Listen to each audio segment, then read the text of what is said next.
Hello, this is Begin the Slaughter. I'm Murder Who.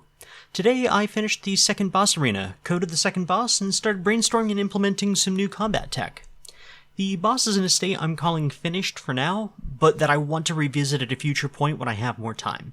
This boss is a variation on the riposte entity that never attacks, and always successfully defends from the front. In order to attack this boss, you must either attack them during freeze frame or teleport behind them while attacking. The teleport to dead bodies mechanic was far too precise, so I changed it to use the targeting area instead of a raycast. Now it's much easier.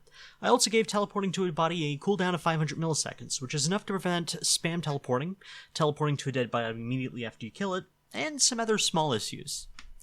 So, this boss also features snipers lining the walls, much like the first boss, but this time they are meant to be more than nuisances.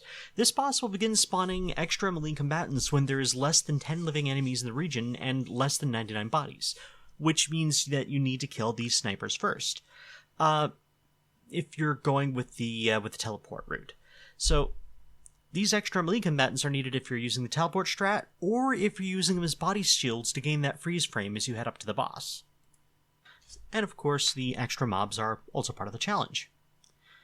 Today, I also added functionality to the ground grab maneuver, where you pivot around your claw quickly. Now you automatically attack with your other claw when you do this, and this attack does not stop after hitting a single enemy, unlike a normal attack.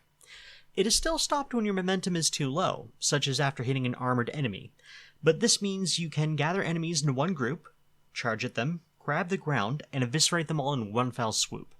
This makes basic combat much faster.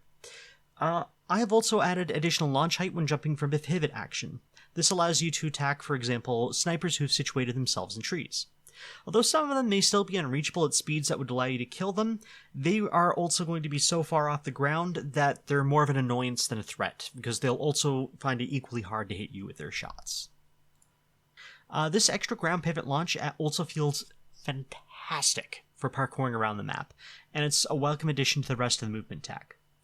I have also changed the freeze frame functions so that it can now call a variable length freeze frame. Some freeze frames were annoying to have too long, like ground grabbing, which you end up doing a lot in some combat scenarios, and some freeze frames needed to be longer. For example, after killing an enemy, teleporting away from the other 6 enemies nearby needs a bit of time for the human brain to process. Finally, I have some news. I have a Steam page! They only took a little over 24 hours to approve it, which is quite nice. I'll put the link in the description. I would be much obliged if you could add it to your wish list, as that'll help me market this game and hopefully make, hopefully at least make back the money I spent getting a Steam page. Alright, that's all I'm going to talk about today. Thanks for watching.